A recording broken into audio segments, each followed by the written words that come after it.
Coming up next on the Jeff Crilley Show, we're going to take a look at a wonderful nonprofit that's making a huge difference half a world away. Their journey just ahead.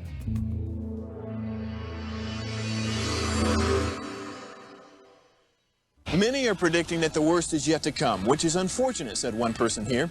Until now, they've enjoyed the reputation of being the nation's icebox. Watched a burglar in his home this morning by webcam. As a journalist of over 25 years, stories are what make my world turn. Reporting live from the Dallas newsroom tonight, Jeff Crilley, Fox 4 News. But in 2008, I took the jump from my familiar life and started a PR firm from my home. We're talking about anyone with a camcorder like the one I'm using becomes a television network. We started slowly growing the company, and we now have over 100 clients, and we've branched into the world of live digital broadcasting. I now own 8 different TV studios and have a huge team. And the stories that I now get to share are sometimes the most important of my life. Life has a funny way of coming around full circle. This is the Jeff Crilley Show. Well, I believe in God winks, and I got a mailer the other day, and it was sent to the wrong address. And as I started to flip through it, I said, this is a really cool story. And this nonprofit happens to be based in Irving. So I reached out, and Rachel Brown is here with Touch a Life. Thanks for coming on the show. Thank you so much for having me. What a treat. Well, and thank you for responding and saying, I believe in God winks too. And so maybe this was a happy accident. We were supposed to meet. And, absolutely. Yeah. All right, tell everybody about Touch a Life. Well, Touch a Life provides long-term rehabilitative care for children rescued out of slavery in West Africa. We operate a long-term rehabilitative center on 10 acres of land near Kumasi, which is the second largest city in Ghana. And we are just blessed with amazing supporters who help us do what we do on a day-to-day basis. Well, I want to give a shout out to your founder because you were telling me before we went on, she has a very interesting story about how she got into this. Yeah, Pam Cope is our co-founder. She is an incredible person. And I think what inspires so many people about her story and her journey is that she doesn't have a background in nonprofit. She was a hairdresser who owned her own hair salon, a successful businesswoman, but she was compelled to compassion through loss in her own life after her son tragically passed away when he was 15. And they used his memorial fund to start helping vulnerable and exploited children around the world.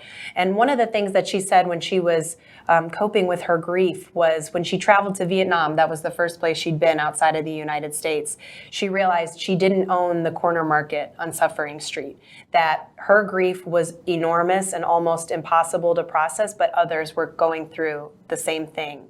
And that's where their journey began. And it was just one woman and her family who started making a difference in these lives. It really just shows the impact that an individual can have. And so what year did she pick Ghana as kind of her mission? So in 2005, she was in New York on vacation, just a weekend getaway, and picked up the New York Times. And there was an article there about a little boy named Mark Quadro, who's 6 years old. And he was a child slave working on Lake Volta, which is a large man-made lake in Ghana, one of the largest man-made lakes in the world.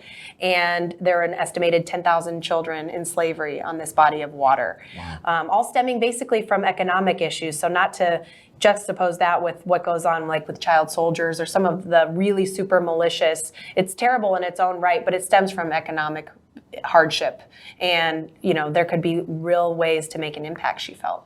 And you just got back from what number trip this is? Oh, yes. This was my 15th trip to Ghana. Just got back last week. 15th trip. And if you see a twinkle in her eye, it's because she's been with the organization now since 2008. Is that right? Yeah, that was my first trip was in 2008. And then I officially joined in my capacity as staff on January 2009. Okay, we're going to show a quick little reel. Dashing through the sun, on the road with glasses on, all along we go, laughing all the way, bells are ringing loud, everywhere is green, oh what fun it is to walk on the road with glasses on, oh jingle bells, we are friends, swinging on the way, oh what fun it is to walk on the road with glasses on, jingle bells, we are friends.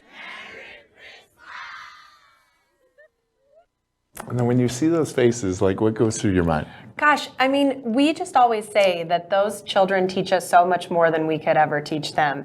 We have learned so much about perseverance and grace and just, I mean, any number of positive qualities from those kids. They've really changed our lives. Absolutely. I want to make sure that the viewer understands the problem and the solution that you're providing. What are some things that you're helping with? Yeah, that's a really good question. So essentially what happened decades ago was the landmass that is now Lake Volta was flooded to create a dam as a power source. Well, it displaced people who were pursuing agriculture as a means of business.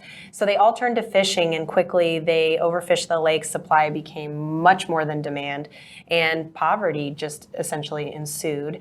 And families ended up selling their children to get by. Many of them really did think that their children would receive an education and be safer and have access to medication and things they needed. Others did not. And so basically this all stemmed from this poverty issue. And the problem is that there were many organizations coming in doing amazing work, but they were providing short-term care solutions and trying to reunify these children with their families who were giving no leg up to come out of the poverty that they were in that caused this problem in the first place. So what was happening was the children would get sold again. And so there were no long-term care solutions in Ghana before Touch a Life arrived. And that's what we have committed to as an organization. And we are just celebrating our 10-year anniversary of our care center, where we have cared for over 100 children. No kidding. Okay, so is this one of those give a man a fish, he eats for a day? Are you teaching? Exactly. We want to empower our students to become leaders. In fact, Gideon is one of our graduates. We celebrated our first class of graduating college students from a private school in Ghana called Heritage College, and he wants to be the president of Ghana. Wow. So, we know we're not going to come over there, with our blonde hair and say, make a change. And, Right. that is not our story to tell or our difference to make, but we can provide the resources to empower the Gideons of the world to change their culture. Sure. We've got a slideshow that we grabbed from your Facebook page, and as we kind of scroll through these, reflect on these smiles and the joy that you're bringing to these people. Well, it's just, I love seeing them in school. That's one of our children named Remember. Some of the kids have these amazingly powerful names, and those always stick with us. Our staff here, shown here, are just incredible. Many of them have been with us for 15 plus years. They have sustained our work, and especially through the pandemic, they were just a safe haven for the kids. We also have support from people in the United States and around the world. We have a huge donor base in Portugal and other parts of Europe, and people who can travel over and spend time with these kids, their lives are changed in the same way that I was mentioning.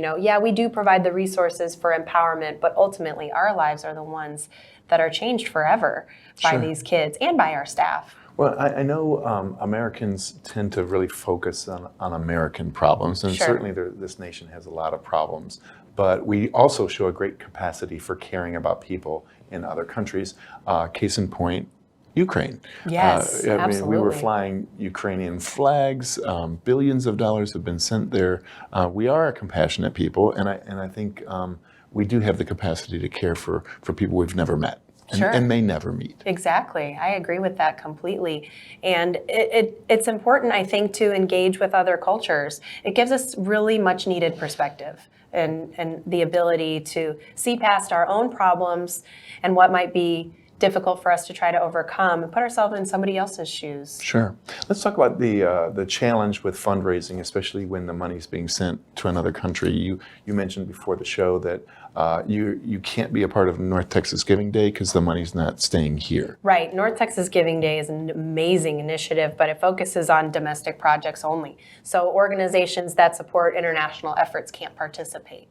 And so, especially we've seen a decrease in overall grant funding. We do have a monthly donor giving program that sustained us through the pandemic, truly. It comprises nearly half of our annual operating budget. So those are kind of our loyal fan base who really helped us get through. But a lot of the money was diverted to, of course, understandably so, emergency efforts. Sure. And we completely understand and agree with that. But, at the end of the day, we still have human life at the end of what we're doing that needs to be supported and maintained. So it's a challenge. So, and I know money goes a long way there. So give me an example for like a small donation of X, what can be accomplished? Well, we have really been, one of the main things that has been really helpful for us is we do an art healing programming. And so for $30 a month, a donor can provide the resources needed for a student to participate in art therapy, essentially, at the Connor Creative Arts Center on our campus. And that provides the supplies that they need and the governance and the teaching from a licensed art therapist to help them explore their emotions in a non-invasive way that doesn't compete with language or, emotion in a way that might be scary. Sure. And, when I think about, I have 3 small children, when I think about the activities that I put them in, $30 is, compared to what we spend here in the States on activities and programs, is really, really affordable, especially for specialized care. Rachel, I know it's hard to pick one story, but in the 15 or so years you've been doing this, is there a child that stands out in your mind and reminds you this is why I do this? Yes, the first rescue, we don't participate in rescues anymore. Our partners at Social Welfare do that. But in the beginning, we went with Ghanaian abolitionists to help educate slave masters on the fact that it was only in the early 2000s that legislation was created that said the buying and selling of human beings in Ghana is illegal. So we were trying, that was in 2006, we were trying to educate people on that. And Moses was the first rescue that I was on. And he was so incredibly sad, devoid of emotion, certainly malnutrition, had an umbilical hernia. And once he got on that boat with us, to know that he was safe, we got him a haircut and a shower and an orange soda and a change of clothes. And he was a new child. And I think what was so powerful, it sometimes feels so overwhelming. There's so many kids who need help. But in that moment, when he was sitting beside me, we were doing a little puzzle, I was reminded that one child at a time, it's enough. Yeah. Wow, you touched my heart just now. I can see you're getting misty, and so I think we should end this segment before both of us are in start tears. bawling. How can people give, and tell us the website? Yes, touchalifekids.org/give is where people can make donations. Are always so appreciated. And of course, you can follow us on social media. We're primarily at Touch a Life on all of our handles, and we'd love to have you witness our story alongside us. Outstanding. You've been an amazing guest. We're going to end with the website one more time, which is touchalifekids.org. Rachel Brown, thanks for coming in. Thank you for having me. That's it for now. We'll see you next time.